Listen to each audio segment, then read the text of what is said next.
Everything seems to be broadcasting. Thank you, James. Everything seems to be recording on my end. That was interesting. Thank you, Thomas Shaner, for arranging for all of this. Thank you, Satyros, for calling upon the mighty power of your Rolodex to assemble this. And thank you, guests so far who've made the game we are all here to appreciate possible in its manifold form, from designer to writer to fiction to system to art.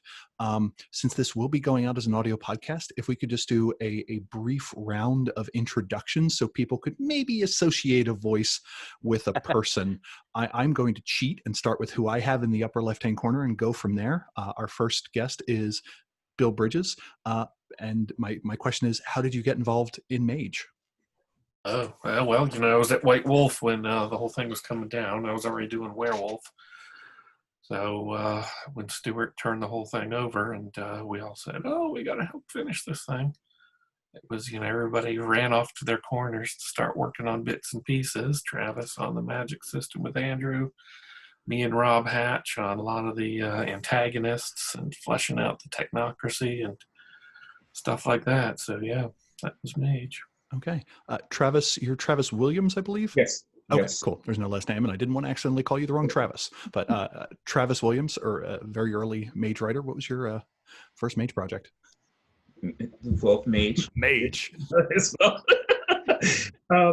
You know, everyone that was at White Wolf at the time had to be a designer and writer, as well as everything else. So I did that. I was PR. You know, I ran the warehouse as well. You know, like if you didn't have at least 2 hats at White Wolf, you weren't pulling your weight. And so, yeah, so that's how Mage came down. I mean, it was, you know, being there from, you know, really before Vampire. Mage was like the, you know, the third swing at bat, and I distinctly remember when Stuart handed us, you know, Mage, we were like, okay, look, Stuart, we're smart, we're really smart, we think, but we don't understand a lot of this. So if we want this to fly, we're gonna have to take what you've got, which is great, and make it usable. So that was, so the first project really was taking, you know, the fire, you know, from the gods, and making sure that everyone else could understand it. Thank you. Next we have. He's sorry. also Travis. It's also Travis's character on the front of every edition of Mage. Yep. To quote Richard Thomas, Travis was put on this earth to let the rest of us know what cool really looked like, I think was the interview snippet I had with him. He's not here to refute that, so we're going to claim it's canon. I'll take it. Next I have is Jackie Cassada and Nicky Rae. Welcome. Thank you. What were your earliest involvements in Mage? First of all, for everyone, it's Cassada, not Cassada. Like the Irish Cassidy. Yeah, which is made stranger because I have a Cuban mother. So anybody who knows I'm half Hispanic assumes the last name is Hispanic, and it's not. It comes from my Irish dad. But gosh, where did we start? I remember where I started. Yeah, let Nikki start that out, because she had a very weird intro to gaming writing. Well, I was already writing for things like TSR and stuff like that, but you know, I was just accompanying Jackie down to Atlanta to talk with some people because they wanted her to be writing. They had no idea I wrote, and I was riding in a car with Phil, and we were going out to have lunch, and I happened to say that I really enjoyed reading something that he'd written. That It was the Black Furies. Was it the Black Furies? Yeah, I think it was Black Furies. Yeah. Yeah. It might have been. And I said that I was amazed at how sensitively yet evocatively he wrote the female in his work. And he said something like, "Oh, well, thank you." And then he said something about, and Jackie said something like, "Oh, you know, Nicky writes too." And Phil said, "Oh, you do?" And I said, "Yes." And he said, Well, Sam Chubb is having a little problem with this Verbena book he's supposed to be writing. Do you think you could get me something in 2 weeks? Sure, Phil. Okay, that sounds fun. The I have answer, the book at home so I can read up on the mage. the answer is always sure. But that was almost as much fun as doing the Hong Kong book Oh, before oh, it went independent and when there was no actual magic system for it. Hong Kong by Night, which is, I think, in a way, maybe how we came into Mage. I can't keep the chronology straight, Yeah. but to me, everything that happened a couple of years ago. So, a couple of years ago, Nikki and I were working on Hong Kong by Night, and we'd never really written anything for Vampire. And so all of a sudden, here we were with the Cuisine. And we were doing this whole new system. We were writing about it was a World of Darkness, Hong Kong, so it covered all the gaming systems. And it was, still going on, the political situation. We were actually supposed to predict politically what would happen after Hong Kong went from Britain to China, because we were writing at a time, that was set when the Chinese were already administering Hong Kong. So we were having to be political forecasters. We were writing Cuisine at the same time Phil was developing the magic system, and we would get emails from him every now and then going, "Oh, I've changed this. This is how this works now," and we would go back to the drawing board. We were creating the Shin characters from Jim Moore's Description of them. notes, which included just basically the lexicon. So we created those characters out of the lexicon. And somewhere along there, we were writing some rituals for Hong Kong, and Rob Hatch liked them so much he put them in the Cuisine core rule book. Meaning we had to come up with more stuff for just our book. Wow. But yeah, he gave us actually writer's credits for the Cuisine book. But somewhere along the line, we also got involved in going. I went from Werewolf, which is where I started. Thank you, Bill, so much for Rage Across Appalachia. But we went from I went from there to writing for Wraith, and basically writing anything anyone would ask me to write. At one point, I think I actually referred to both me and Nikki as White Wolf sluts, because we could really, if you asked us, yeah, if you asked us to do it, we'd find a way to come up with it. And so I think I remember working on I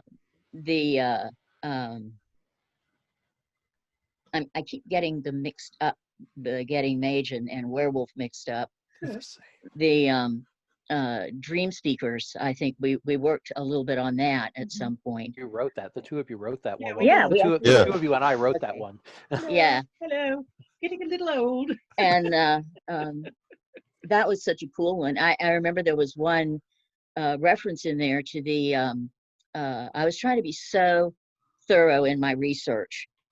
And I remember calling Phil because he had referred to some character as coming from the Momo something or another in the Momo Australia. Dreamlands. Yeah, the Yeah. Momo Dreamlands. And I was like, I just made it up. And I told It Phil, doesn't and he said, actually "Well, I just exist." made it up." And I went, "We can do that?" And so, all the research books went us out to the floor, and it's like, we're making shit up now.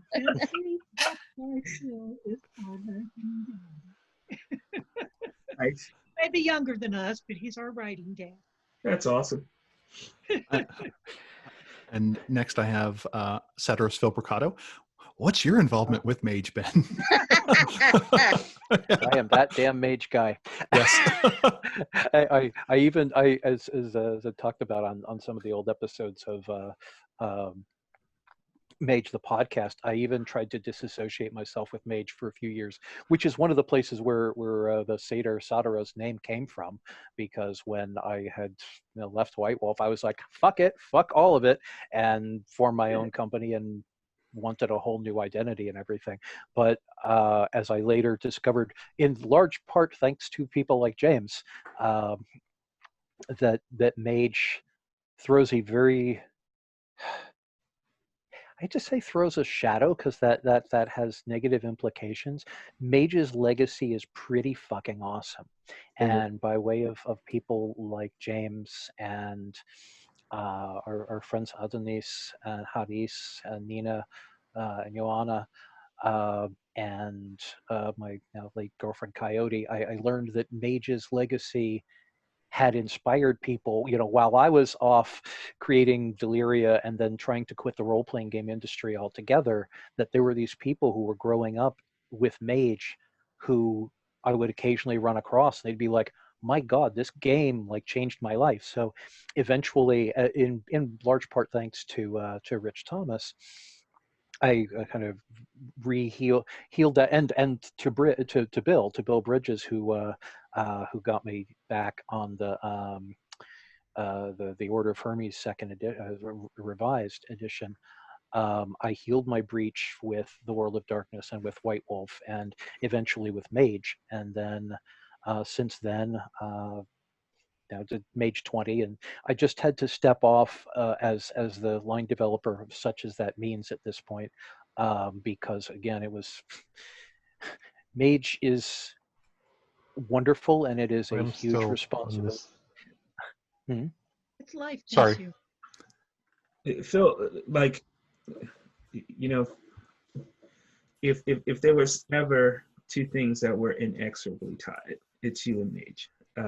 Oh yeah. It is so much you that it's crazy, and Mage wouldn't be what it is if you weren't the developer, and so the fact that it has impacted people as much as it has, I encourage you to sort of embrace that, dude, because it is not many people can say that they've given that much.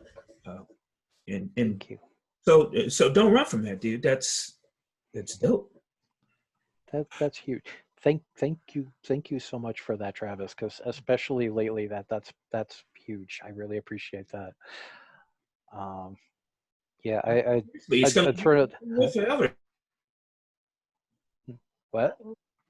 We just Yep, got froze up. Time Yeah, paradox. Travis, you froze. Yeah. Travis, are you back? No, looks That's like a his great connection. image of him Yeah, freezing. that's pretty good. too. I need It's to- I need to- incredible. I need to screenshot that before we're done. Yeah, so it's. I guess he'll be back. I hope he'll be back. Yeah. That was a really awesome note to leave on. Thank you, Travis. Hopefully he'll be back. So yeah, the whole that damn Mage guy thing came out of a joke that I made to my housemate. And I had just said, he'd asked me for Mage Made Easy, which is my most recent Mage book. He'd said something. I was like, he was trying to introduce people to this 700-page tome, and I was bouncing ideas off him, and he's just like, you should make a book out of that. I'm like, I think I'm going to. And they're like, Mage Made Easy by I don't know, that damn Mage guy. And Sandy and Zach, our housemates, started laughing, and I was like, yeah, maybe I'll keep that. And I made a joke about it on the Mage group on Facebook, and they laughed. And I was like, okay, I guess that's it then. So now I've just been referring to myself as He's that damn back. Mage. He's back. Yay! Hey, Travis, are you back? The technocracy kicked me off. Like, hey, we found Dante. Damn it, Bill. And come back somewhere else. You have to use that Actually, the correspondence cats did data it. thing and go press a button, change my face. Exactly. I had a cat who flipped my screen at one point from horizontal to vertical, and I was like, wait, how do I fix this? That virtual ineptness again. Yeah. Yeah, the banality claimer track for most cats can be a very destructive force in the world. It's not prepared for the wild. Next, we have Jess Heinig. Heinig? How do I pronounce it? Heinig. Heinig. Yes. And what's your question for me, moderator? My question for you as moderator is, what was how did you get involved with Mage? So folks who were around back in the day will remember that there was a couple of periods where White Wolf went through various shakeups because of financial difficulties or personal issues between employees or who knows what. I don't want to get into all of that drama, but I wound up being the guy who was thrown into the deep end of the pool after Phil's tenure on Mage Second Edition.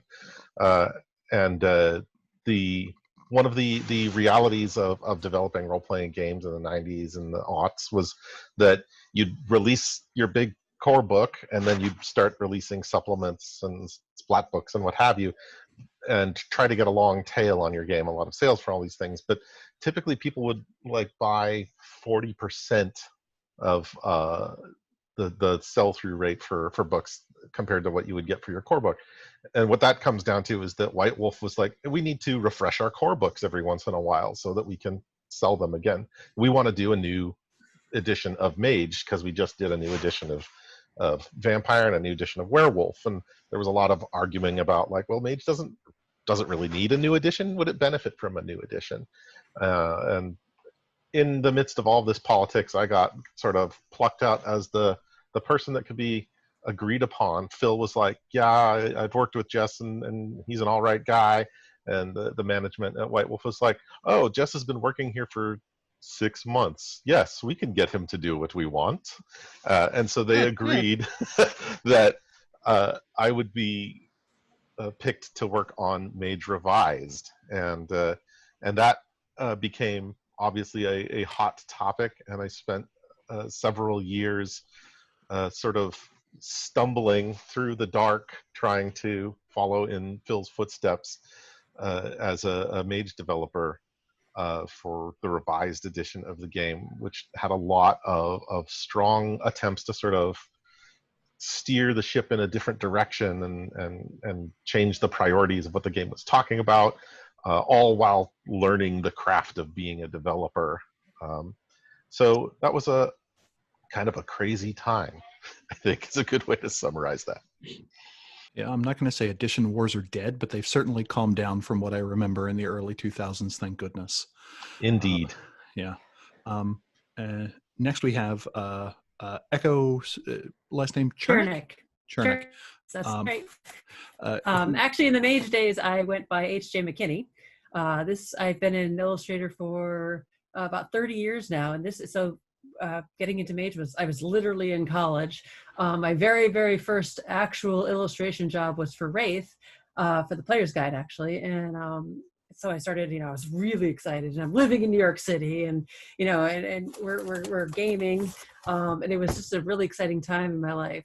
Then of course I met Phil through working on Wraith, and he went, I love this artist, I love the work. And so he wanted me to work on Mage, and I was exploring Art Nouveau early on, and Mage is awesome for Art Nouveau. Lots of decorative elements, lots of natural elements and things. And I said before that he was like my muse. It was his passion for the game and his passion for the artwork and his just passion for everything that was very inspiring. So it's just an awesome time to live, in this awesome city with all the people. Most of the people that are in my pieces are fellow gamers of mine or fellow friends of mine, and I've kept in touch with a lot of them because, the only people I found I've kept in touch with throughout the years are people I actually played with. So I ended up putting a lot of time and a lot of work into doing these illustrations for, something that we were all really, excited and passionate about. So, and I guess a really good start. So, and I guess the best known contemporary part of that is, did you do all of the characters that are part of the M20 storyteller screen? Or I know at least several of them are yours. Okay. Phil, did I? Did I do all of them? I can't remember. Yeah. I guess there's so many I forget. I think you did all of them and all the disparate ones too, but I think the only thing you didn't do was a technocracy. No, the disparate ones are Scott. Sorry. I thought. God, why am I blanking on his? Steve Prescott. Okay, my bad. Yes. So it's like people show me things like, did you do this? I'm like, I think so. Not sure. I can't really remember. Didn't you used Steve to use a Prescott chop? did the disparates and what? Heather, didn't you used to use a chop on your echo? Your Heather or Echo, whatever. So did I used to use what? a chop, a little like kind of squared off version of your Looked like an Egyptian cartouche. Oh yeah, I still use that, but I have a different one now. Because that's how we used to identify. You know, that looks like something Heather did. It right there. That's Okay. the HMC one. Mm-hmm. But I still have an ECHO one that I use now. Yes, that is correct. So I use the HMC one, which is Heather McKinney. Yeah, well, we used to look for that, you know, every time we thought a picture was by you, and you know, if we found it, it was like, yay, yeah. So yes, I did. So you know, it's not until this call that I realized that you're the same artist, and now I know I'm not crazy. I actually changed my name when I started doing commercial work, but I've done advertising work for the last 25 years or so. So basically, I did Mage and Wraith at the beginning when I first got out of college, and the reason I did that is I spent the senior year of Pratt studying black and white illustration because I knew I wanted to illustrate right out of college. I knew I didn't want to like go get a job as a barista or something, which is fine. But you know, I wanted to illustrate. This is what I was going to do, and I was going to live in a super expensive city and make a living as an illustrator. So, so I went ahead and I spent the entire senior year studying all the different forms of black and white illustration. And when I did my senior survey, which is like your portfolio review thing, I put up all these pieces, and I got hired by Wraith to do that piece, and then that just went into Mage and World Darkness and everything from there, and then which led on to other things, and that was absolutely awesome. But then, of course, you know, I wanted to spend that part of my career figuring out how much work I could handle, how to handle my deadlines in case I screwed up and I missed deadlines. I could do it in the gaming industry rather than in in the advertising industry, which is I thought was going to be a lot worse for missing deadlines. So then I did advertising for a long time, and then I realized, hey, I really miss gaming work, and so then I ended up contacting Shadowrun, because we've played Shadowrun for the last 25 years or so, getting back into gaming work, and now I do advertising work, my own work, and the gaming work that I want to do, just the ones that are my favorite, which is mostly Mage and Shadowrun. So it's kind of the best of everything. I remember when I was speaking with James for an interview, he was like, yeah, we need a piece by Echo. And I'm like, oh, I only know this person's art recently. How are we going to find anything? But their style looks really familiar to some stuff I remember in second edition. I wonder if they're expired. And James is like, they're the same person. Like, this makes vastly more sense now. And, Yep. It amazes me how people can say they can see my stuff on like the Celestial Seasonings tea boxes, which is like the dragon and the koi, and then they see my stuff in Shadowrun and they know it's the same person, and they see my old Mage. Oh, you're the person that did this stuff for Mage. I'm like, how do you know that they look nothing alike? Because it's the sexiest tea box anyone has ever seen. That's how. And finally, James Sambrano, recurring guest to Mage the podcast. How did you get attached to the Mage franchise? I love that I'm last because I'm like one of the most recent writers. I only started in the 20th edition stuff. The way that I got involved was that I was at a convention locally here in Seattle, and I was going over I was just at my hotel room just like, who's a guest? Because I didn't even look before I went. I just went. And I'm going over the names, and I'm like, wait, what the fuck? Phil Brucato is here? And like, I immediately like went to like literally every panel he was on. He was there with Brian too. Brian was there, and pretty much embarrassed myself by gushing about how much I loved all of the work, and particularly Mage. I talked about Werewolf too, but particularly Mage, and how important it was to me. And my partner at the time was like, we're going to go buy him a drink because you've been talking about him all weekend. And that's what we did. And then we've been friends ever since. But like, it did start in like me totally fanboying out about this work. And eventually when it came, I think it was like the next year, we went to that convention together. I think we got to that convention every year except for this one because it got canceled. The next year, the word about 20th being done was, at least in his head, it had come to him, but not like been big, like hugely announced. And he started just talking to me about like, what are we going to do with this? And like, kind of, I you could tell me if you have a different story about this, but my feeling was like, I ended up being kind of like a sounding board. Yeah, you Uh, definitely were. And there's like literally one sentence in Mage 20th that I wrote. I did a lot of we were hanging out like almost every month at that period of time. Like I was coming down to hang out, and like we would go over, like talk about stuff, or like you would send me like what you were writing, and I'd be like, here's what I see. And then eventually that just turned into me starting to write on it. I think even though there's one sentence in there that's mine, I think there's my first official credits are Gods and Monsters. Yeah, no, it's Truth Beyond Paradox. Oh right, no, yes, that's the first thing I actually did something on. I forgot. I have a little short story in there about what it's like to awaken with a terrifying avatar. A little short story.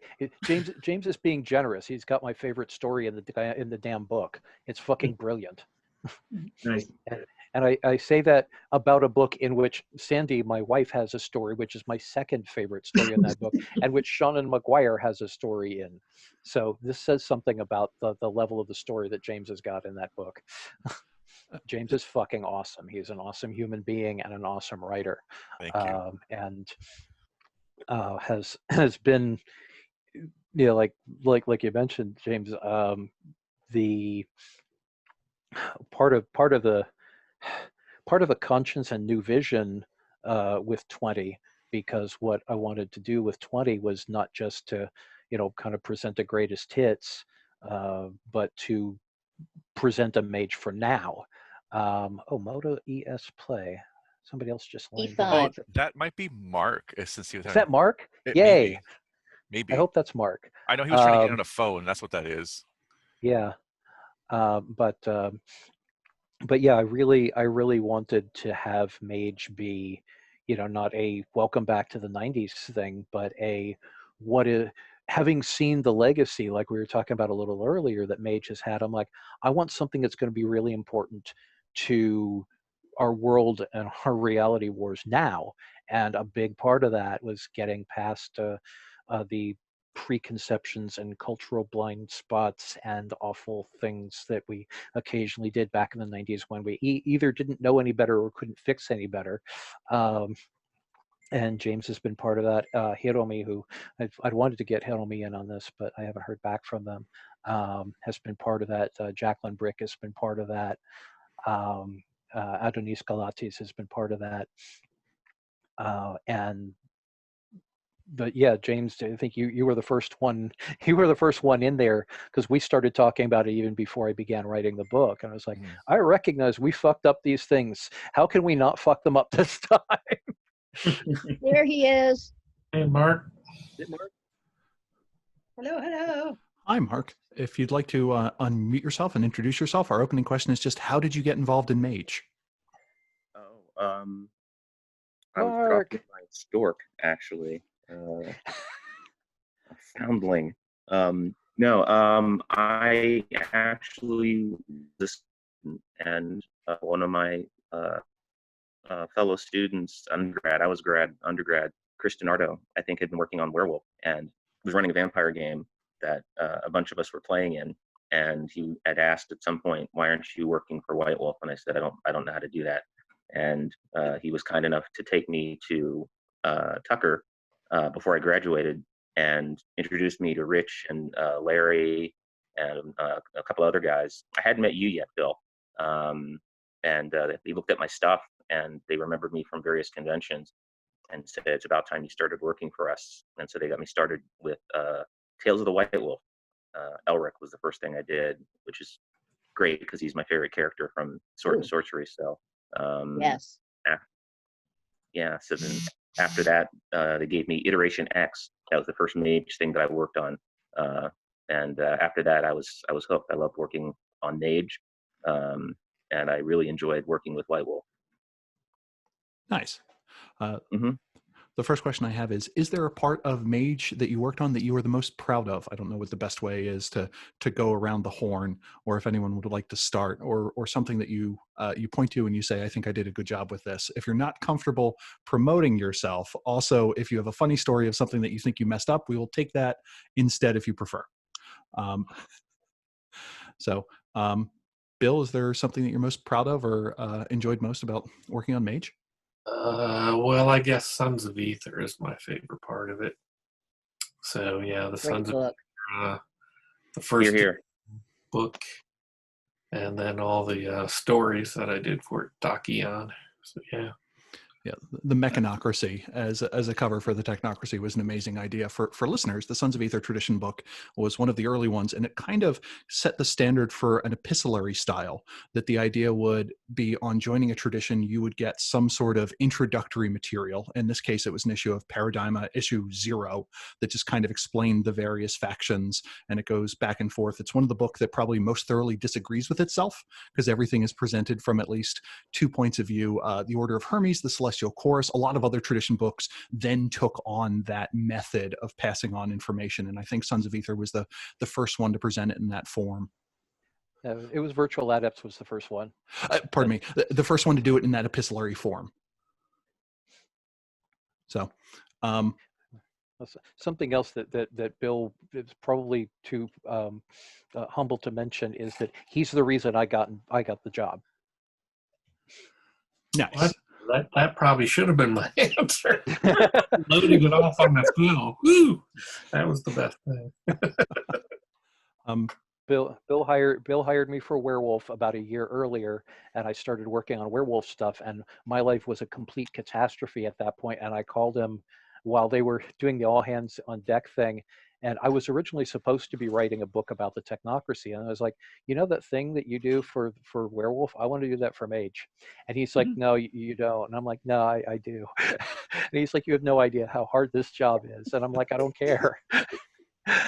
And he's like, everything is kind of a mess right now. I'm like, Bill, my life is hell. Anything is an improvement. I want the job.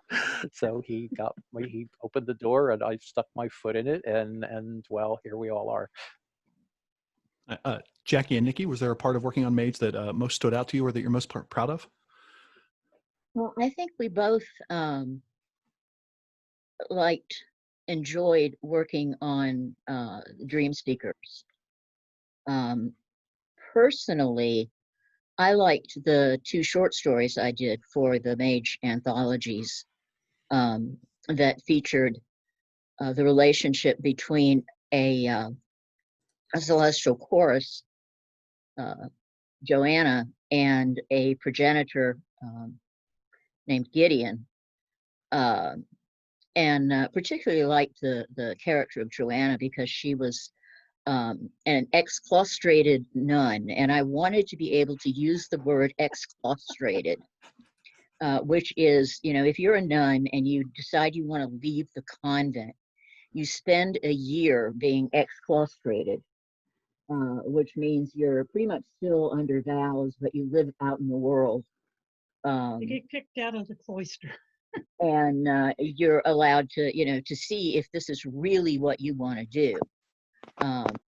But I just got a kick out of the word, and I knew it because I had a friend who was in fact exclaustrated when I was in Boston. So those were kind of my favorites, and Nikki may have something else. Well, since I didn't work on those, yeah, but I can't remember what it is. Somebody should tell me what the best one is. I don't know. Was it Dream Speakers? Might have been Dream Speakers, or it might have been that introduction to that verbena. The whatever it was that that I called Phil on, because I said, I just don't know what I'm doing. I mean, what's her name? Mckinney or whatever, and all these people, and they're so good, and I'm just so terrible. And then, yeah, it takes her a year and a half to write it, though. It was Kathy Ryan. Yeah, Kathy Ryan. Nikki read a story by Kathy Ryan and was so freaked out by how perfect her fiction was that she couldn't write. I mean, just couldn't. I'm proud I finally got something out to you, Phil. You did. I wanted to have Kathy with us as well, and I don't know if she's watching or whatever, but I was hoping to have Kathy with us. But yeah, Kathy is wonderful. Kathy is one of the best writers I've ever worked with. Oh, yeah. And I've worked with a lot of really good people. And the creative process, well, as you all know, the creative process is different with everybody. And so that it took a while, but the results were magnificent. I remember when Nikki was asked to write something for the World's book. Beyond the Barriers. Yeah, something like that. She was basically asked to explain the entire Mage cosmos. Yes. And Oh, do it in it was Mage 10,000 words. It was Mage second edition. That was for yeah, and do it in 10,000 words. That sounds easy enough. Yeah. Yeah, that was for the Mage second edition rulebook. Jackie and Nicky wrote that chapter of, step out here and then go here and then go here and then go here. That's their work. Yeah, we always did what I call the Bargle stuff. Which came up in the Mage Tarot. Yeah, when we wrote the Mage Tarot, sometimes we were going through, we wrote the words to it, and we wrote the words to the cards based on looking at the cards and then coming up with some pithy statement to both describe it and to and its place in the tarot. And its place in the tarot. And so we said it was done by J.M. Bargle. And J. Bargle, which was the two of us. Because sometimes we would look at a picture and we go, Bargle. We don't know what the fuck we're doing with this, so let's just say something. And it worked out. It worked out, and we found out that it worked as a real tarot. Yeah, even though Phil was forced to say it wasn't, it is. Yeah, we were still in the dregs of the satanic panic at that point, so I had to put a disclaimer on there. So somebody really chewed me out online about that too. Sorry, what? There was a time when I was literally falling apart from having like four people who I thought were my best friends just decide that they were going to shun me because I had offended them. Their sensibilities somehow. Yeah, by being me. And it literally drove me to the point where I started cutting and decided to see a therapist. But I kept a journal for a long time, and every single night I would do a tarot reading from the Mage Tarot just to figure out what was going on in my life. And that helped me keep myself together when really not a whole lot of people understood what I was going through. So I guess Mage Tarot is one. Yeah. So, and it saved my life too. Okay, so there. Jess, was there anything that you were most proud of or sticks out most in your head? I was pretty pleased with how the early revised book Bitter Road came out. Part of the shift that Revised wanted to do was to look at Mage from the perspective of being an apprentice or an adept, someone who was still coming to grips with entering Mage society and what it meant to have this power. And as a result, it was sort of the Spider-Man view of this. You've got these great powers, you could change reality, but in and of themselves, they don't necessarily make you a better person, and they could probably make your life a lot harder rather than easier because of all the baggage that comes with it. And there's a tendency sort of to look at the magic of Mage and go, wow, there's amazing things that you can do, and you can transform things, and you could make people immortal, and you can read minds and whatnot. But a new novice Mage who's just awakened can't do these things and has to learn how to do them and has to make all of these missteps along the way. And really homing in on that sort of idea and saying, how do you make an interesting game that's about the personal journey of the Mage, I felt was really, how can I put it? It really, I felt, came together well and gave a good focus on that sort of idea as saying, here's something that we want to focus on.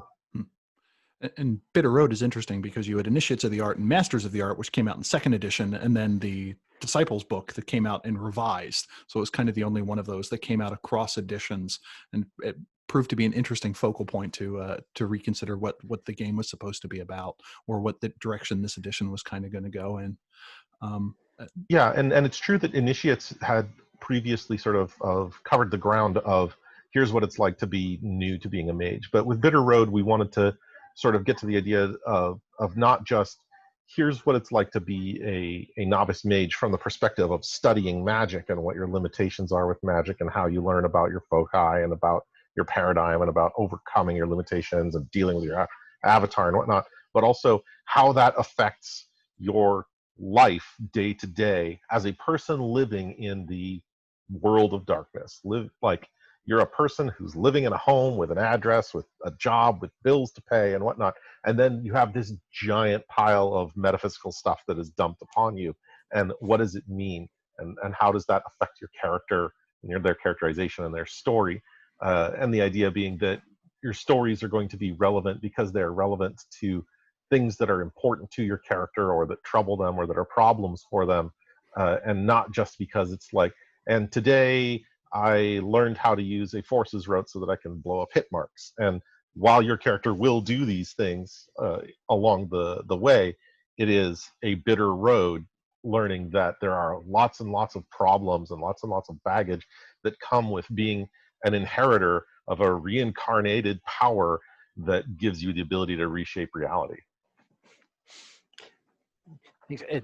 Jess, by the way, I think that is one of the best books of the revised era. I also to give Jess credit because Initiates of the Art and Masters of the Art, or if I'm not mistaken, your work as well. And Jess also fixed what I consider to be the worst book of the line with the Akashic, with the revised edition Akashic book, because I still consider to this day the first edition Akashic Brotherhood book to be an abomination before the gods, and Jess fixed that with a much better book. And well, Jess, sorry, go ahead. I got to say that the reason that I didn't pick that out is because I can't take credit for that. That was Malcolm's work, and I'm sorry that he couldn't be here to mention that, but he really nailed the idea of like looking at the Akashics as this endless cycle of knowledge that has been passed on and on and on, and the avatars themselves being caught up in these petty grudges and vendettas that people haven't been able to let go of for 6,000 years, and replaying the events of the Himalayan War, and how the Akashics are like, we're above it all, but really they're human just like everyone else. So that one, I agree with you 100%, but I can't take the credit on it. So you did a great job, and I was really happy with it. As I said, I wanted to get Malcolm involved, but health-wise he wasn't able to. And I think it looks like Adonis has been trying to join this. I heard a tone a moment ago. I don't know if that means that. Callie was also. That was him. He tried to come in, and I'm guessing he's having mic issues, which is a common thing when people first use Zoom. So who is Callie? Callie is Adonis's partner, so he must be using her computer. Okay. Echo, what was your favorite contribution or project as part of the Mage universe? Cult of Ecstasy, I think. I just really remember really liking doing those pieces. I don't know, Verbena, I guess. There were certain pieces I liked in each of the books, and certain ones I liked better than others. So I just remember really liking working in Cult of Ecstasy. Nice. Travis, was there a favorite part of the Mage world that you enjoyed working on, or?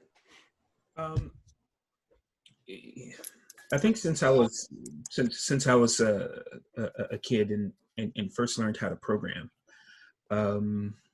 computers, I was amazed at how you could make something from nothing, and how just staring at a computer and being able to program it, being able to get this technological device to do exactly what you wanted it to do. And and as my knowledge increased, and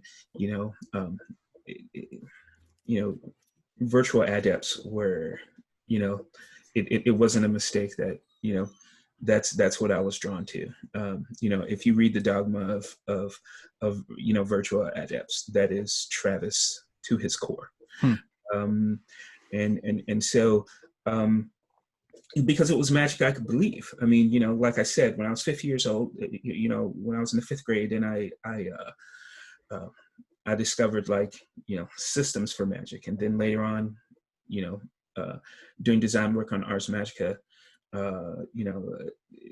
magic was always my thing, and being able to take technology and blend it with magic, because it truly is, and it just gets more relevant every day. Being like at the genesis of that was amazing. So it was a mixture of that and just being in a room when the decision was made that my character would be on the cover. As a I was very much the contrarian a lot of times at White Wolf, just because we had a lot of white guys who were always making white characters and justifying things, and I would always say, like, well, what about black people? And so for me, it was about being seen. There was a reason why black people aren't at conventions, because we don't see ourselves there. And when you see someone else, who's black at a convention, your first impulse is to go, why are you here? Like, why are you here? And so, and White Wolf really went a long way in the beginning to be, that company that said he, she, they, them, and recognizing that, people were black, people were Asian, people were gay, people were trans, and people were women. People were women. That's part of the thing I liked about illustrating for it. Yeah, and so for me,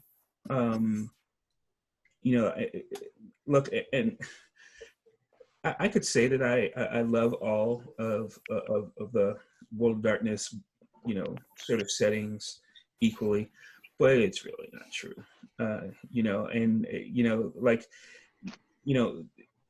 Mage to me, because of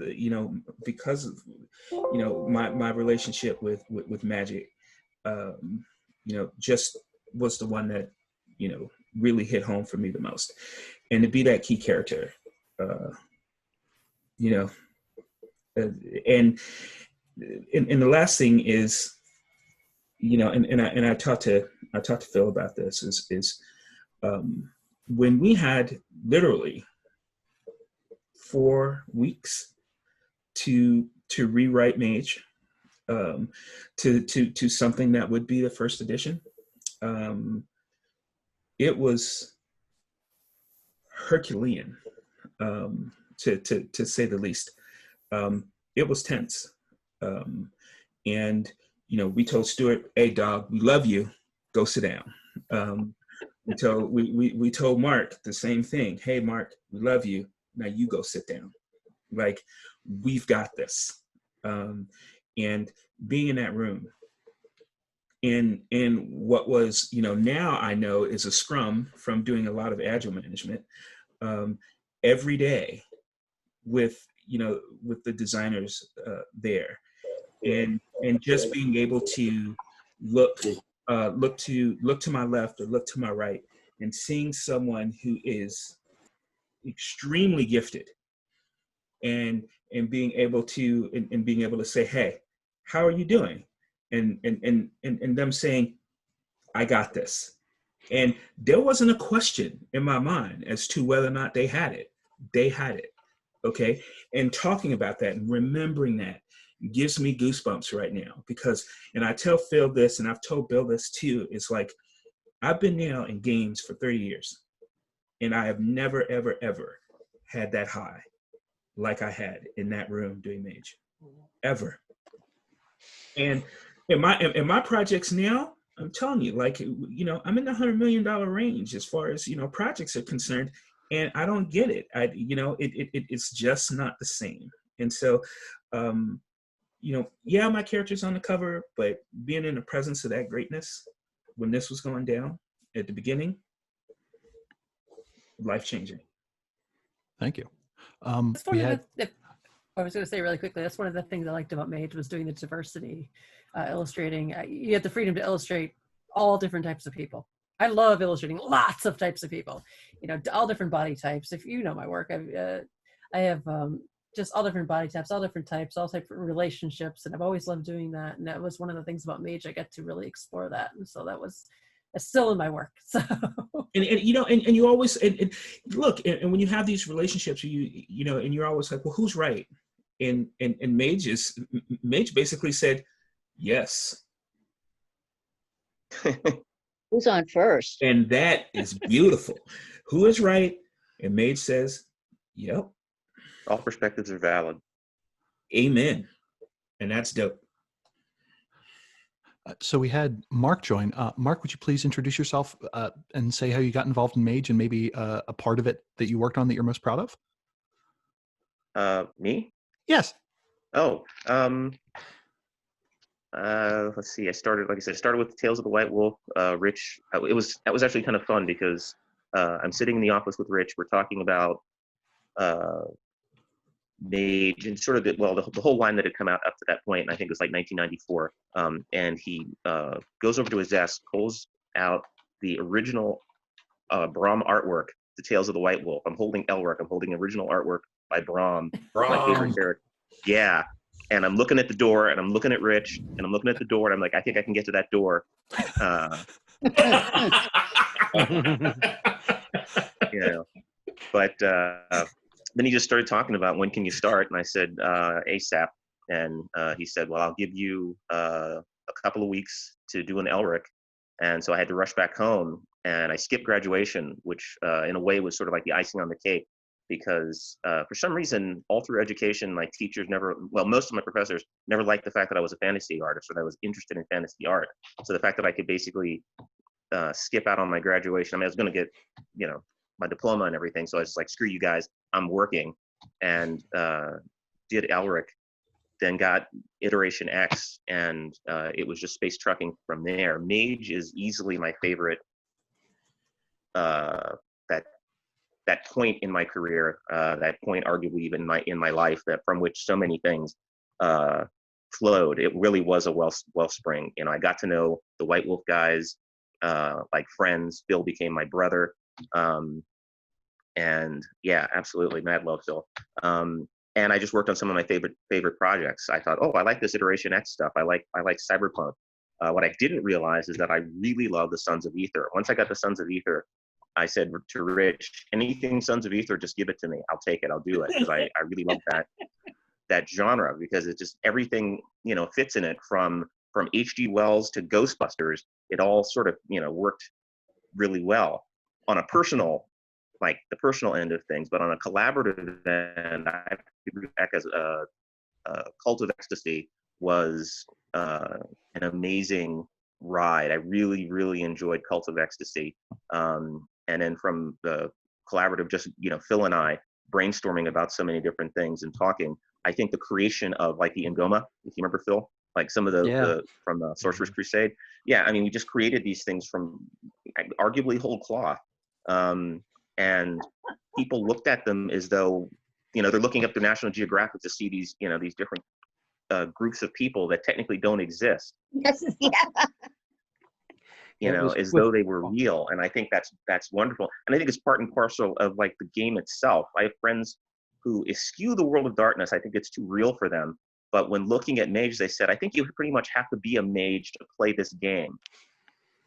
And I said, sure. And why not ascend while playing it? Because it seemed like that was the whole point of the game, is not just to pretend you're somebody else, but to be somebody else. And, I don't write, but I do enjoy the art and the writing of it. And I think that happens when you create it. I mean, we're all just a cabal of sorcerers in a way, plying our creative trade to make something new. I don't know if that answers your question, because I tend to digress a lot. But and just to check, Mark, what is your last name, just so our audience knows who to look for when trying to find your work? Oh, I'm sorry. My name's Mark Jackson, and it's a common name. There is another Mark Jackson artist out there, apparently, who works for Marvel. So you might want to do Mark Jackson, White Wolf, or Mark Jackson, Mage. Mark, I think Phil introduced you to me and Nicky some years ago. Yeah. Like I said, everything's a couple of years ago. So a couple of years ago. 20 or 30 years ago at this point. Yeah. We were introduced, and I have never forgotten you. Oh, thank you. Thank you very much. Yeah, I remember that was, I think, early on, I think when I was either just getting to Atlanta, back in maybe 2000. Does that sound about right? Something like that. Well, it was before that because I was Well, we had some gone from pretty White Wolf deep, by then. I pretty seem to deep Oh, remember. okay. So conversations. I think this was okay, like so we're talking like 95. 90.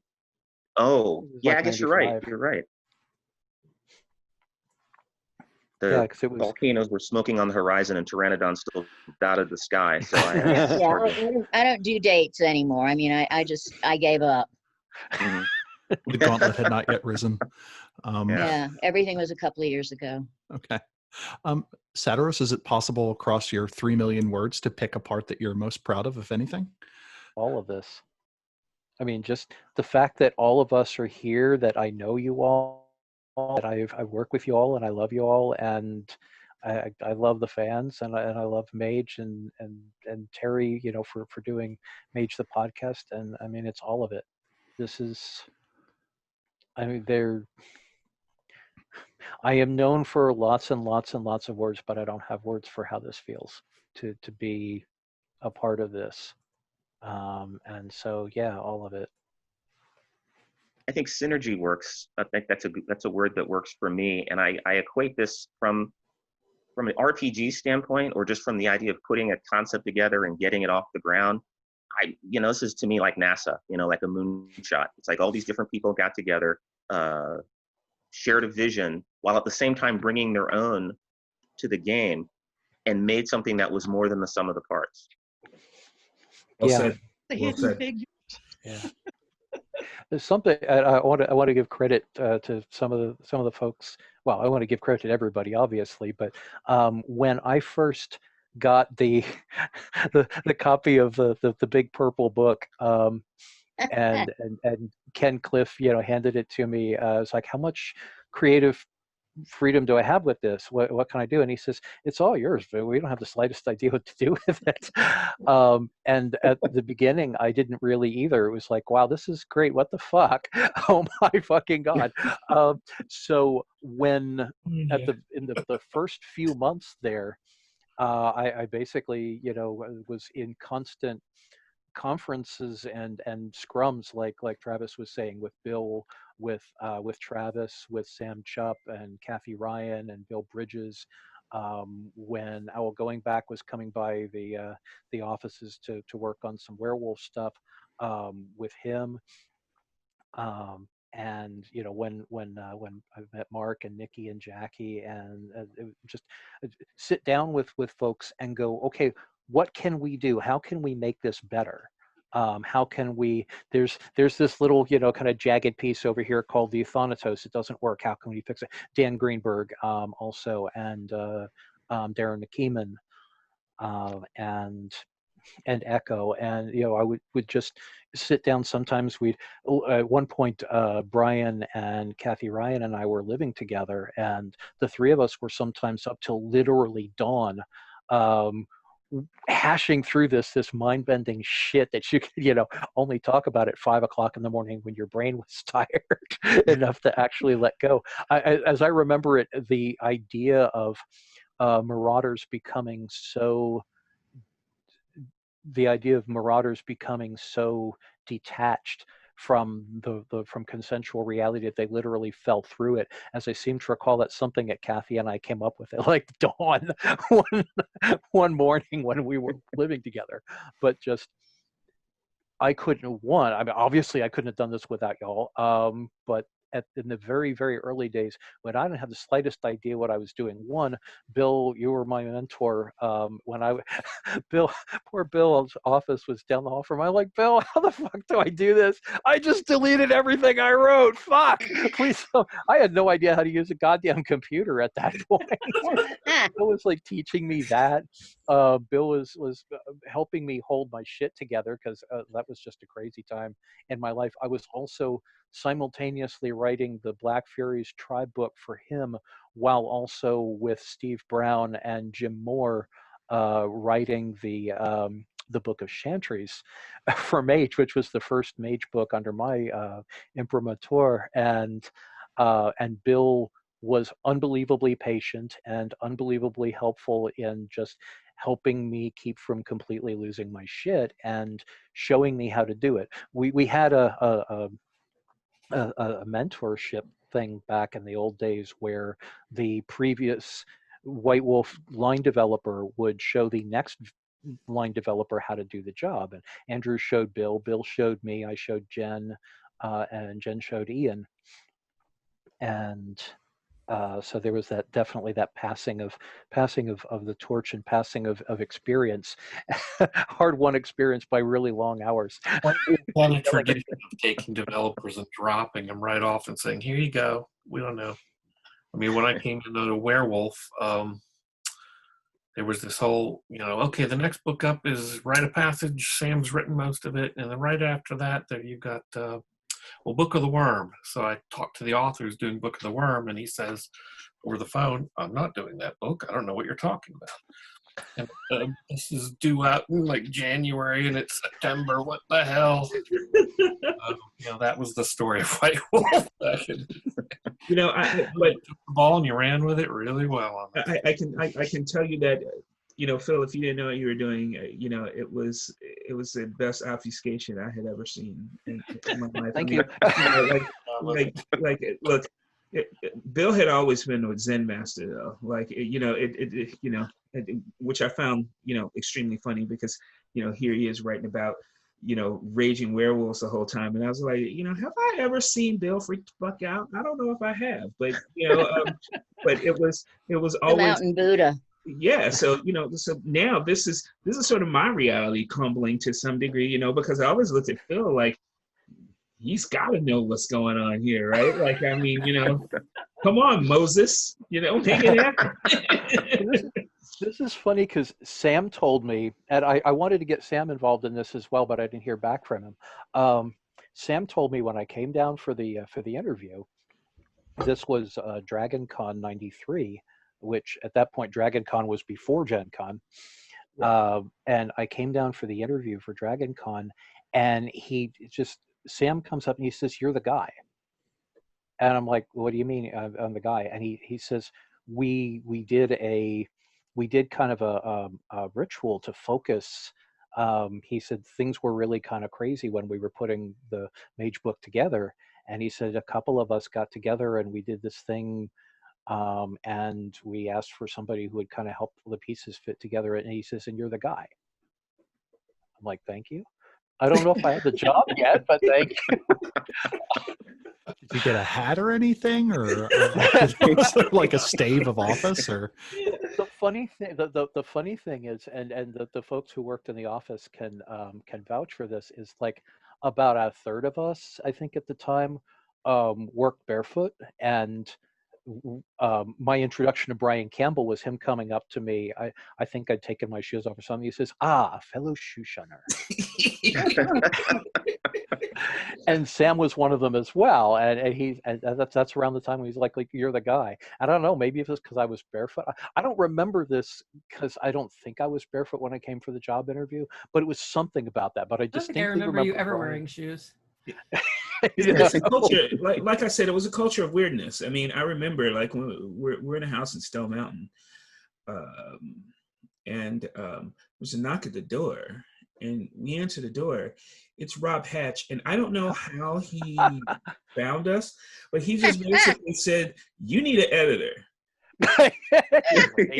And we were like, "Okay," I mean, I think that was basically the sum total of the damn interview. You need an editor. And it was around this time. I remember, like, Rob was always on time. He was always on time, and this was around the time when the Rodney King riots happened, and and Rob wasn't in the office. And we're like, where's Rob? And then he eventually showed up, and he was like, "Oh yeah, I was rioting." And I'm like, "Okay." That's right. That's Rob. Yeah. What? So yeah. So weirdness, being peculiar. Being. Rob Hatch intimidated the heck out of me for the longest time. Until he asked us to write Hong Kong by Night, and we found out how squirrely the world really was. Yeah. Now, before I came on, I was told by Andrew that Rob would show up with candy. because he was working at the mall at a candy shop. And imagine that, buying candy. Anybody who's met Rob Hatch knows how funny that is. I'm sorry, it's killing me. Oh my God. He showed up at one Gen Con wearing a Mexican wrestler's mask. Yeah. And I had the hardest time talking to him through that. I love his Elder Shriner. I like, you know, when I was living in Atlanta, every once in a while at the chamber, he'd show up and he'd be dressed like this Shriner, but he would have the King in Yellow thing on, or the star, the Elder Star. And I just started calling him, and it was on a fez, and I just started calling him the Elder Shriner. Oh, for those of you who know Tad McDivitt, who's worked on some mage stuff and some changeling, Tad is now a 33rd degree Mason. Oh. It's his fault. And he loves his regalia. Mm-hmm. But he got the Asheville chapter to accept and include the Mabinogion as part of their liturgy. So, good for him. That's pretty awesome. I think he would have tried with the Mage book if he'd been able. That would be cool. So I guess the last person going around the horn, James, your CV isn't quite as illustrious, but is there a part of your work that you've been most proud of or glad to add to the game? Okay. I was thinking about this the whole time, and I can't compare to any of these stories. I am so humble in this company. But one of the things, I think probably the one moment working on the line that delighted me the most was, I think it was within hours of 20th being released, when we had that huge backlash on 4chan about us being a bunch of like ridiculous SJWs who all of a sudden cared about like trans lives and black lives, like going just nuts about it. And I was all of a sudden, like, oh, I know, no, that's the best part of it. The best part was like, oh, all of a sudden, have you not read any Mage books? But also the other part of that, Sadie and I were talking while it was happening, and we were like, you know, when you have this giant angry thread on 4chan, that you've arrived. What else can you say? Like that's something, like, I wish I could put that on my dossier of like, here's the things that I've been involved with. Like, I think. Hey, can I tell you, like I remember when that popped up in the, you know, it just, you know, and I remember talking to Phil about this, and you know, and the first thing I was thinking is, have they not read one fucking White Wolf book? Like, what the entire fuck? Like, you know, like, I can't say that we invented it, but damn if we, you know, if this wasn't our creed, you know, like, you know, and if you don't, and if you're not down, put the book down, motherfucker, and walk away, right? Like, I was so happy when I realized that, yes, you could create a gay character as part of the canon, you know. Please do.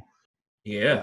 And I remember back when they had the decency wars with TSR, Nicky had been at that point contracted to write the Green Book, the Green Book series, the ancient cultures, and she was given ancient Greece, and she was told, you know, there were two basic rules.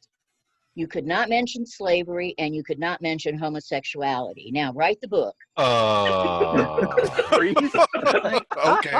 Hey, the letter not a lot of people know this. Banned. They were really not a lot of people know this, close. but like, I remember this. Like, we had books come back from the printers because they refused to print them because of our objectionable material, you know, and a lot of it had to do with these progressive ideas, right?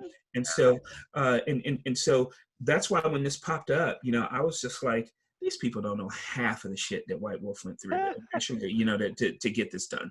So, you know, eat it, like, really. Nikki feel and like Jackie created Painted Horse, who is a trans contrary in Mage, and created Painted Horse in, what was that, 95, 96? Something like that. Yeah. I don't remember the exact date, but Yeah, it was, I forget. Okay.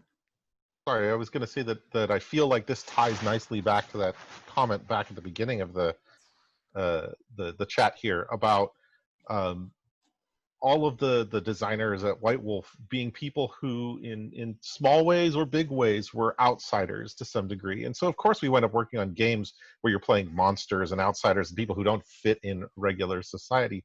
And even those of us who don't necessarily have those lived experiences of being from one of these groups are at the very least sympathetic to them, or believe that, hey, those people are people too, and they should be recognized. If I feel like I had some bad times for being a nerd, gosh, how much worse can it be for people who actually have to suffer through systemic problems in our society?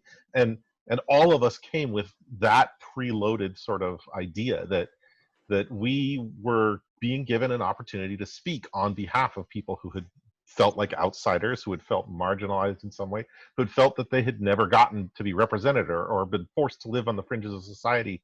And for someone like me, it was in little tiny ways. But for other people in this group, even, there were huge ways to be cast as an outsider, and then to be able to turn around and say, like, now it's our turn to speak up and to be heard and to be seen. How could anyone be surprised at these sorts of notions? And it was validating. It was validating. Because, you know, because I know that if you worked at White Wolf or you worked on any of these supplements or whatever, you know, I defy any of these collective authors not to, like, every one of us has had that moment where someone has come up to us and said, "Thank you for seeing me." I know it. I don't even have to ask the question. I know it's true. I know it's true. For those of you who, you know, I think everybody probably knows by now, but Nicky and I have been a couple for about 50 years now. What? Wow. Yeah. Awesome. Yeah. But yeah, we never made a big deal of it. And the people who wanted to see it, it was there. And the people who didn't want to see it, like half of my family, it was, you know, good friends. Nicky was practically a member of the family. Well, she was, but, you know. But, you know, we've lived our whole lives that way, and just said, you know, here we are, take us or leave us. Gay women in the North Carolina mountains in the 50s. Fun. Oh my God. I mean, we didn't even know exactly what we were. Yeah. And kind of had to learn. My teacher, actually, of what it meant to be gay was James Baldwin. reading his books. Yeah. And my thing goes even further back because I'm adopted. My family was all blonde and blonde haired and blue eyed. And here I had, you know, curly, even darker than this, dark hair. And then when I was about 7 years old, we were at the country club. My mom sent me out to get her purse from the car. They wouldn't let me back in. They thought I was Black. Wow. And for everything that I know, I am part Black and part Indian, as well as part Caucasian. So, you know, I know what it feels like to be discriminated against just because of the color of your skin. And that was because I'd just been tanning in the sun and stuff. And that was my true natural color. Now I can't do it because I'm allergic to the sun, but, you know. Wow. Wow. Mm-hmm. So I want to give credit to Travis also for an article that he had written for White Wolf magazine, which came out right around the time that I started at White Wolf, and I have a copy of it around someplace. I don't remember the issue number, but it was specifically calling the gaming industry out on racist bullshit and saying, you know, fuck you, we're more than gangsters and tribesmen, and, you know, we game too. And I remember reading that article in the first, I don't know, it all, that period all blurs together, but it was sometime in the first few months that that I was there, and I was like, he is absolutely fucking right. So, Yeah, it's like it's and I want to say, like, Jackie and Nikki, what you were was happy. Yeah. That's what you were. Okay. Mm-hmm. And that's the shit. Okay. Absolutely. So We didn't know not to be. absolutely. So yes, look,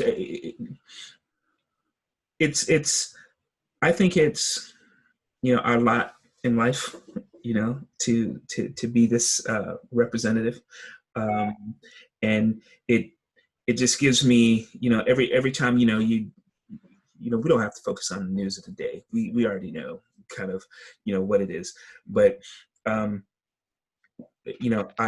really appreciate that, I can come here, especially a lot of, gamers and creators, and feel that, that family atmosphere.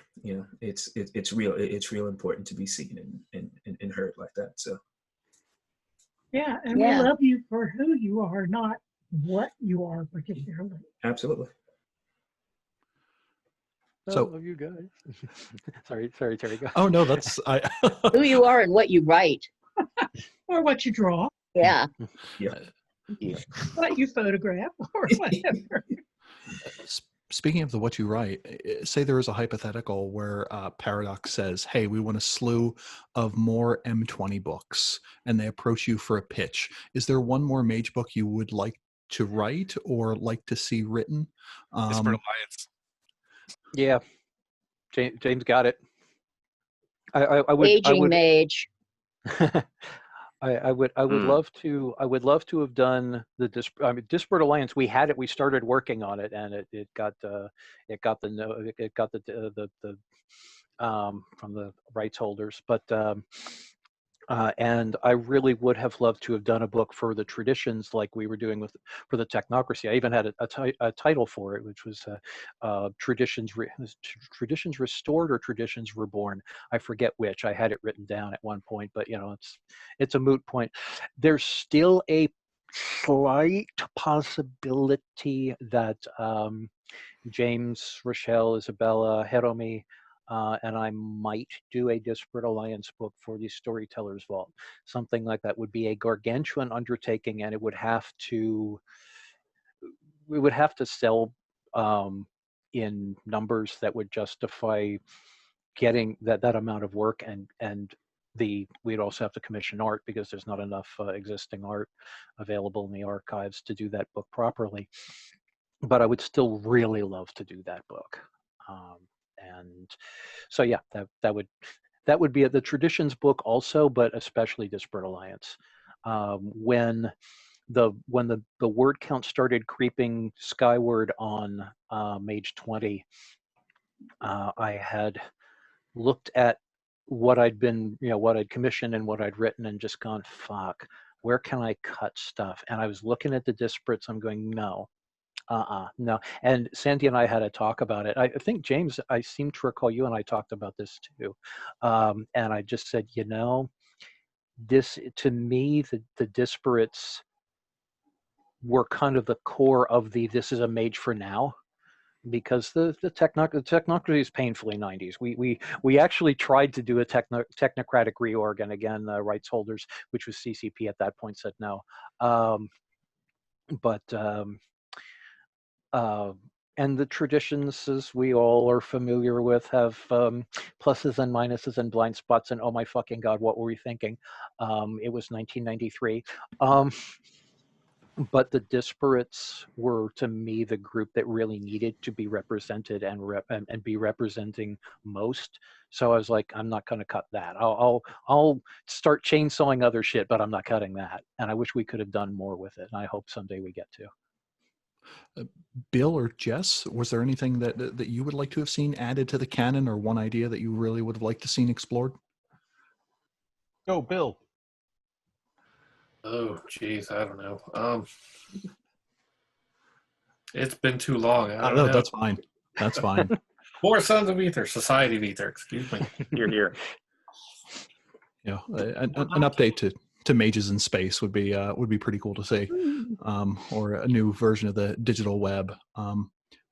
For Mark or Echo, is there like an art piece or anything that you've had brewing in your head that you just wish someone would tap you on the shoulder and say, "Mage needs your art"?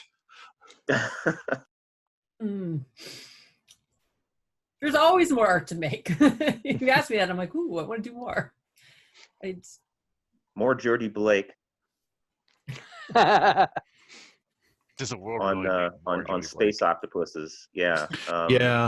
Yeah. I got a lot of blowback, actually, strangely, from that. There were like some people that were following my work and really liked where I was going, and they said, "This is oddly salacious. Why are you doing this?" And it's like I was asked to do it. This is, you know, apart from the leeway that Rich was great about giving me creatively, was very specific.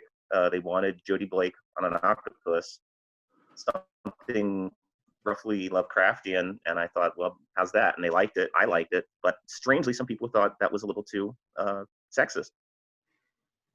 I like the term. I'm kind of stuck at the term strangely salacious or oddly salacious. That just kind of stopped me in my tracks. Like, let me think about that. The octopus doesn't seem to be minding it. I'm just saying. I seem to recall, Got a Echo, little you got fisherman's some wife going crap on. from illustrations too, didn't you? Oh, I always got crap from illustrations. I always have too much nudity in my pieces. If it doesn't come back and they say, well, "Can you cover this nipple a little bit?" You know, then I did it wrong. So, but, I was thinking about. Echo, I want to say that I've enjoyed watching. Oh, I'm sorry. I just want to say I've enjoyed watching the evolution of your work over the years. I've really enjoyed that. Thanks. I was Absolutely. thinking, while you guys have all been talking, I was thinking about how Mages affected my art. And honestly, I think it was all that freedom to be able to do whatever I wanted to, illustrate all different types of people and all different types of relationships, everything. I've done that my whole career, and I love doing that. And I think it's really important. I mean, artists sort of help set the tone for what everything else is out there. Like when I got onto Shadowrun, I looked at it and I thought, geez, there's not a lot of Black people or Asian people, except for the token Yakuza in the background, on the covers. And I'm like, that's unacceptable. So I started just like, no, we're making the main character, this or that, or, I just like throwing all different diversities, all different weights, all different, ages even. And I think that it's maybe my early work in Mage that really, really lent me to realizing how important that was. And I'm still doing it now in my pieces. So I like a lot of diversity because I like drawing all different types of people. So it's always been a thing. So and I think a lot of that had to do with the freedom that I had in Mage and living in New York City, where there was just so many different types of people. So I'm like, ooh, they're awesome to draw, and they're awesome to draw, and they're awesome to draw, and they're awesome to draw. Like, let's draw everybody. So. And you have a Patreon at current, correct? That people who are interested can follow. We'll do, before we wind down, everyone can promote their current works, but you are still very much producing oh yes, art. I did advertising for a long time, and I've done, I started doing my own pieces, and then I decided just recently, actually, mostly because of what's been going on, that I hadn't planned to do this for a couple of years, but I decided that I would do what I've always wanted to do, which is to do my Patreon of even more sexy work. I think that like sexy and erotic work can be classy. It doesn't have to be like raunchy or anything. So I've been really exploring that in my work, and I have a lot of themes going on. I've recently partnered with the author PC Cast, and I have a lot of themes going on with nature, and it's still very magey, because I have like, a lot of the pieces you just see the mage influence in it. Everything is magey. Everything is magey, right? So I look at it and I go, yeah, that really did affect my work. I can't believe that. So the Patreon is the Excalibur Project. So you can find it. We will include everything in our rather extensive show notes. Kind of sexy though. Yeah. Some nudity. There's some nipples in there, so be careful. Yeah. Terry, I just realized I didn't quite fully answer your question as to what I would like to do. I think if you recall from Sons of Ether, there was a horizon, I believe, called the Gernsback Continuum. Yes. I would not mind doing sort of like a Tom Kidd-esque, if you're familiar with his work, sort of view of the Gernsback Continuum. Just like just to sort of lay it all out, everything, all things ether in one shot. You know, guys with jetpacks, you know, guys with like steampunk, sort of a mixture of like everything from steampunk to as like I said, Ghostbusters to, you know, proton gliders, you know, that kind of thing. Oh yeah. Yeah, I've never really done a landscape piece. I think that would be a big challenge for me. Okay, we should Phil, follow up on that. That may be something that we can bring into existence depending on price. Because that sounds pretty badass. Yeah. That sounds pretty cool. Yeah. I want to see that now. Yeah. By that. But one of the things, Jackie, you had mentioned, was it aging mages? Is that what you had said? Yeah, that's something that has occupied a lot of my time. I was kind of, you know, basically okay in the 60 decade, but turning 70, which I did last July, and I'm up, you know, coming up on 71 if something doesn't get me first. But turning 70 really did a job on me. And, you know, I've spent a lot of nights crying. I've spent a lot of nights regretting or wishing I was like 30 again. But like I said, not 30 now. That would scare the heck out of me. But when you have, you know, a lot of protesting in the streets of Asheville, North Carolina, you know, the world has come to us. But the whole aging process, watching your physical facilities diminish, both Nicky and I suffer from a number of issues that put us in that high risk range for COVID, you know, 19. But there's also, we both suffer from a lot of chronic pain, which I think a lot of people don't take into account these days. But it just saps the strength out of you, and learning or trying to figure out how to deal with that. You know, if you can imagine a mage dealing with physical issues when they can't quite fix it, and having to do it gracefully and courageously when all they want to do is like huddle up in a corner and cry a lot. I think that's something I would like to see tackled. You're here. Sort of the other end of the becoming a mage, the youngster becoming a mage and understanding the powers and stuff is figuring out ways around things as you age. It's like we, both Nicky and I developed Changeling, and of course we're involved in the Immortalized trilogy. And now, you know, we're both tending towards becoming grumps, and then, you know, losing it altogether. Grumps as opposed to grumpy. But that, you know, that feeling that the special nature of the world you knew is slipping away from you, and you can't quite grab it and hang on to it, yet that's what you really want to do. And also that you went through all of this earlier, and it should have been corrected then, and somehow it wasn't. And why that, you know, why it's come back around, and what you can do this time to make it better. It's like this whole thing with, you know, with the police and all that stuff, and then everything with COVID. It's like, we went through this before and we thought we were changing it, and it just didn't change enough. You know, it's interesting if it, you know, bringing this back to like old White Wolf. You know, I remember, you know, during Vampire, you know, I used to say like the best Ventrus are really old Bruja, right? Nice. And you know, back when I was at White Wolf, I was hella militant, and you know, now I'm nearly 50, and so I just don't solve things the same way as I used to, and telling a story from that perspective, you know, just what you ladies were describing sounded really interesting, right? Because Al Stewart, I don't know if any of you are familiar with his music, but Al Stewart did a song called Old Admirals. And the line in it is, old admirals who feel the wind and never put to sea. And it's basically the story of someone who gets too old to do his job anymore, and basically sees life pass him by. Mm-hmm. But you saw things differently, right? And you know, being sort of now the elder statesman, and you know, in the things that I do now, you know, I look at, you know, younger people, and I go, well, you know, I wouldn't solve it that way, you know, but I let them make their mistakes before I come in and help, because I think that a lot of times, you know, you can't really convince quote unquote enlightened people that you've done this before.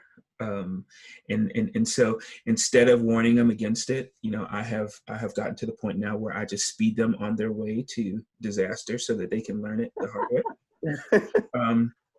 Because you know, most intelligent people learn the best that way, right? We each have our disasters, right? Yeah. But you know, that concept sounds really cool, which, you know, and I've taken that to heart in my profession now, which is, you know, I don't say I know, I say that I strongly suspect, right? Because I don't ever want to be that old person that says, you know, well, I've been doing it this way for so long, and you know, well, you know, you could have been wrong, right? But you know, to take that and put that in a mage perspective, I mean, I think that's interesting. You know, someone recently awakened versus someone who has been that way for quite some time. You know, how do they both approach, you know, these problem solvings? You know, I think that's an elegant story. I think that's, you know, that would be awesome. I think you ladies should do that. Yeah, absolutely. Storyteller's Vault. Yeah. And that's interesting. if we can figure out how to do it. I mean, how it's done. Help with that. Yeah, if you can come up with a text, there's a community that can help you get it over the finish line, especially for Changeling or Mage, which has a somewhat devoted following on the Storyteller Vault. As I'm fond of saying, we don't have a very large herd as Vampire, but we do seem to have dots and resources. So we can. Hey, neither Nicky nor I is proficient or aware or you know, knows how to connect, you know, electronically or whatever with a lot of these groups. You know, I don't know what the heck a Patreon is personally.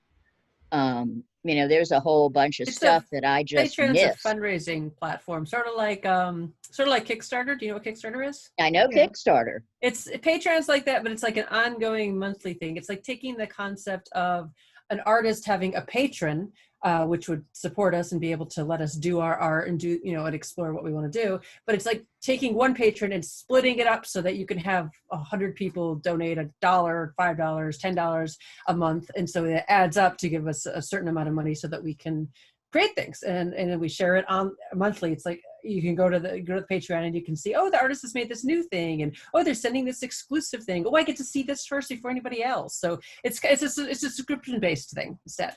So if that helps.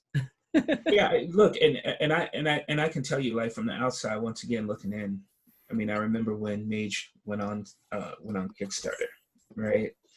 And you know, I was a little dubious. You know, I was like, I don't know. People don't like to read. And you know, and after 500,000, I was like, I guess people still do like to read, you know. So that was incredibly validating. You know, I just kept watching it, going, I can't believe this. This is out of control. This is awesome, you know. So yeah, it you know, clearly there's demand out there. You know, I'm sure Terry can attest to that. Our Changeling novel, Cup of what was it? Cup of what? Cup of Dreams. Yeah. Was funded through a Kickstarter stretch goal. Nice. And so I know about that. I don't have a lot of money to support things. So, but one thing that I did, I think, kick a little bit of money into was Magical Kitties Save the World. Just because I like the title and I like the concept, and I think they do. Yeah, yeah. The Magical Kitty Save the Day was a notable Kickstarter. I think that was Atlas Games. We'll also include that in the show notes. But Travis, you bring up an interesting point that I remember rereading Virtual Depths, the first tradition book, and looking through the section and seeing how cool and awesome Dante was, and going from a progenitor lab rat, and then in Digital Web 2.0, Dante is kind of like this elder statesman, and realizing, reading it in 2020, Dante's in his 50s. Mm-hmm. So it's interesting that Mage is also in that position of being an elder, well-established game, and sometimes the system shows it. So it'd be fascinating to see what that is, and fingers crossed for a well-done Mage 5th edition. Maybe they'll figure out how to make a video game out of it to support it or what have you. But we have to figure out how to age our changeling characters that we left for 30 years, 20 years. Most of them. Yeah. Talk about being ahead of the curve and so forth, and like Travis, you were mentioning earlier, the Matrix. Fucking Morpheus, man. Yeah. You were there 5 years earlier. Yeah. And at this point, we have gone on for 3 hours. Thank you so much for your time. I am by no means ending the conversation, but at least if anyone needs to depart, if we want to go around the horn and just say where we can follow you or what projects you're working on now. Satyros, if you want to keep the conversation going off to that is fine. But again, it's been 3 hours and you're all very busy people. So Thank you, Terry. If you can just say what you're working on or where people can get more information if you would like. So let's start at the bottom. Mark? Jackson? I'm Stone Age Robot on Facebook, Lala Pazuzu on Instagram, and I've got a book out that a friend of mine put out called Fantasia. It's basically a pinup book, a sci-fi fantasy pinup book. I believe you can find it on Amazon.com. Fantasia with a PHAANTASA, Fantasia with a P.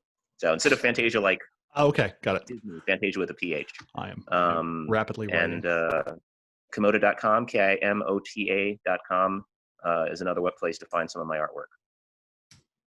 Thank you. Echo? I'm Echo Chernik on Facebook and Instagram, CHERNIK. And I have the Patreon, as you said. It's patreon.com/The Excalibur Project, THEXCALIBER project.com. And I have a Kickstarter launching in a couple days with PC Cast for the House of Night. I'm doing a portrait of an Art Nouveau portrait of the goddess Nyx. That'll be at nyxdescending.com, NYXdescending.com. So that'll link right over to us. That's kind of cool. So thank you so much. Jess? Yes. I'm currently working as a senior designer over at Cryptic Studios on Star Trek Online, where I've been for many years. So back in video games. So if you want to see my work, go check out Star Trek Online. It is free to play on PC and Xbox and PS4. And aside from that, you can find me on Facebook and Twitter under my full name, Jesse Heinig. So feel free to come and see what sort of shenanigans I've been getting up to. Sorry for calling you Jess this whole time when it's Jesse. Either one is fine. Yes.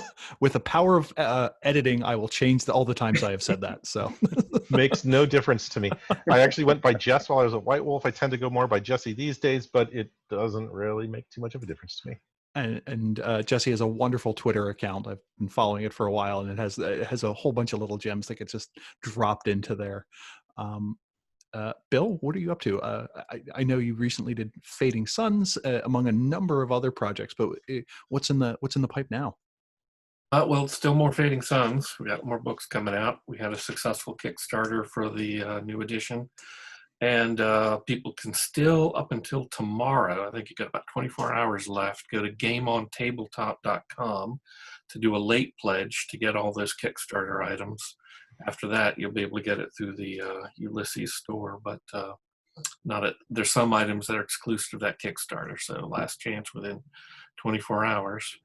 And otherwise, people can follow me on Facebook under my name, Bill Bridges, B Bridges on Twitter, website bill-bridges.com.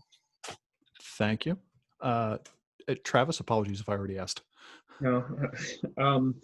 So, like I said, I am the VP of Game Development at Lightstorm Entertainment.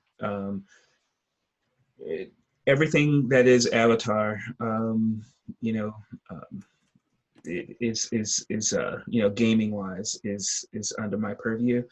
I really don't have to give you a URL for that because next year you will not be able to escape the tidal wave that is Avatar. So so from mobile games to PC console games, all those things I'm responsible for.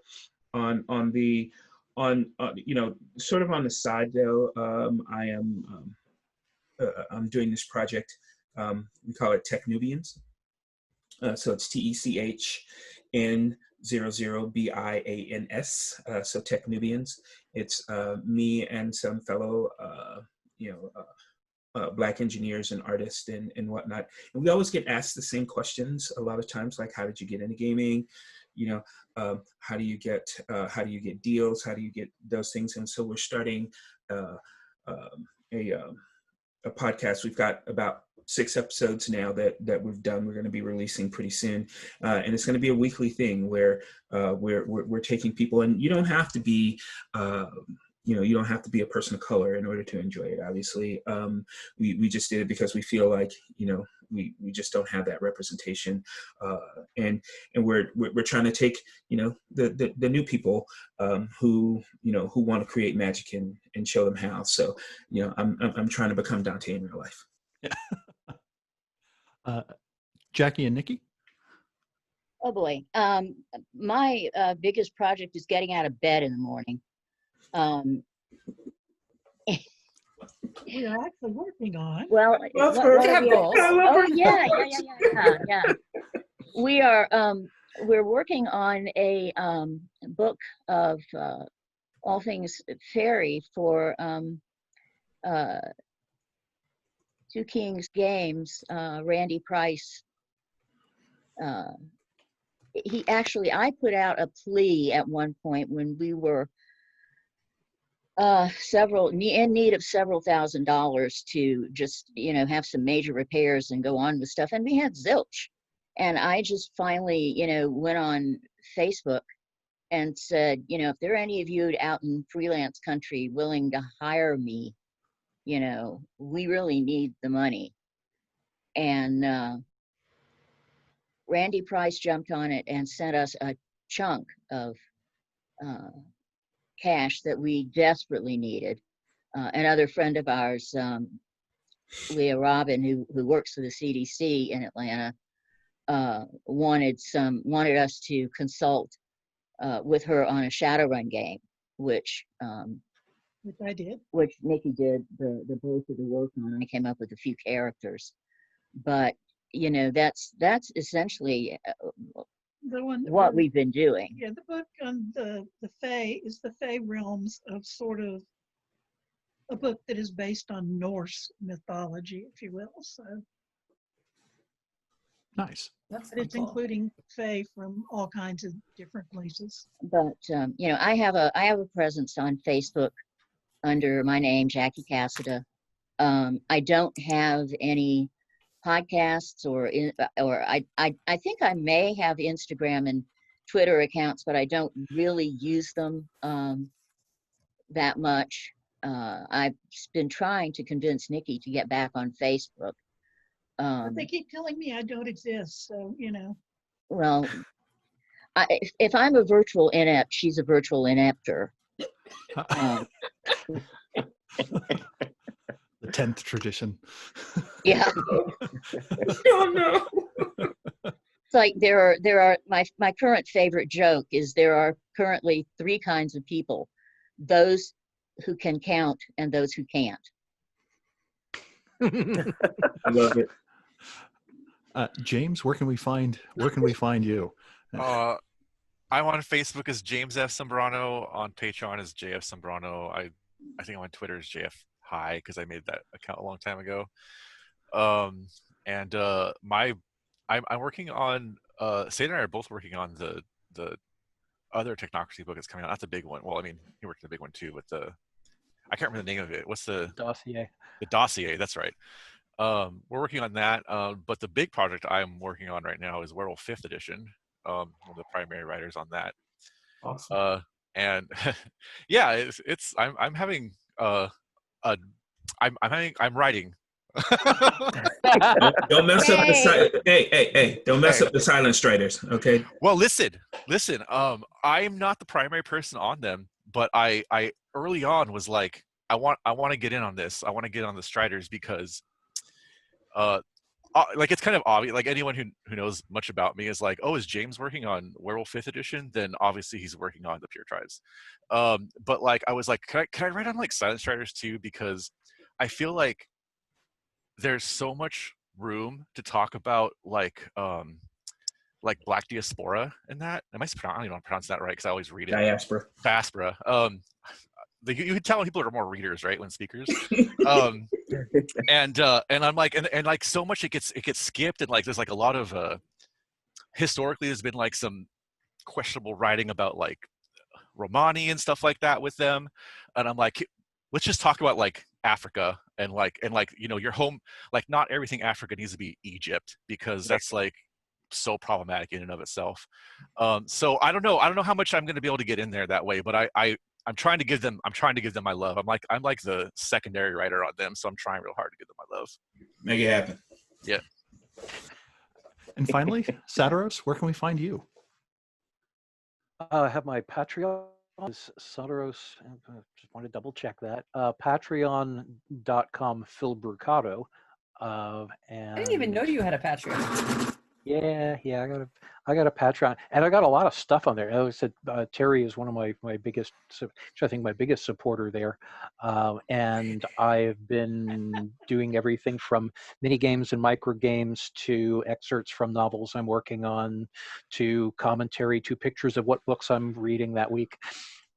And the big thing that I have coming out very soon is, well, I just published Mage Made Easy just about a month ago on Drive-Thru RPG, and I've got Valhalla with a Twist of Leaf, which is a collection of my self-owned short fiction, which is coming out. We've currently got it in layout. Sherry Baker's doing the graphic design and layout for that one now, but that's a collection of some of the stuff that I've done that is not work for hire, not White Wolf, not Deliria. Well, there's some Deliria in there because I own that, but that is my short fiction, which I originally began as a journalist and a short fiction writer, and games just sort of, again by way of Bill, games sort of just became a gig that I'm still doing 28 years later. And I am on Twitter under Satyros Brucato at twitter.com. I have a both Facebook page, both an author page, which is Satyros Phil Brucato, and the my regular Facebook page, which I try to just keep to personal stuff, although I do mention my professional stuff on there as well, which is just Phil Brucato, because somebody convinced Facebook 6 or 7 years ago that Satyros Phil Brucato is not my real name, even though I've been publishing under it now for a decade and a half, or a decade.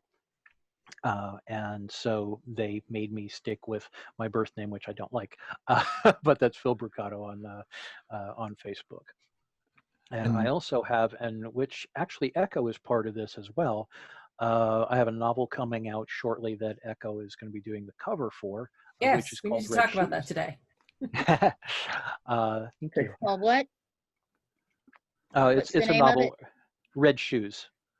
It's an urban fantasy. It's an urban fantasy novel that related to, and actually kind of a sequel to my old webcomic that Brian Simon and I used to do, which was Arpeggio. This is a follow-up to it about 5 years after Arpeggio. featuring Megan's best friend Janae. And Janae kind of realized, doing the life transition between I'm like this, I play this hero on World of Warcraft, to holy shit, magic is real. I was in denial about this. Holy fuck, I'm in the middle of it now. Yipe!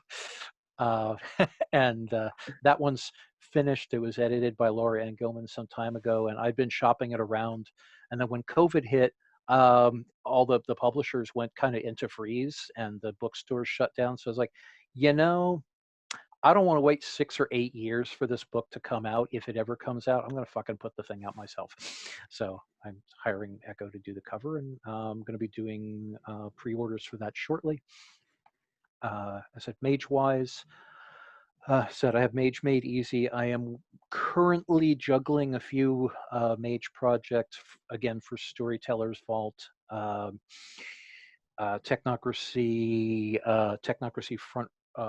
Frontline Operatives, Fallen Companions, and one I may or may not finish. So I'm not going to talk much about that one because that's still really nebulous at this point. I'll just say thank you for everybody, because the Storyteller's Vault rather has done really, really well for me, and I thank everybody who has bought Mage Made Easy because that's proved very successful, and so I'm going to be doing some more.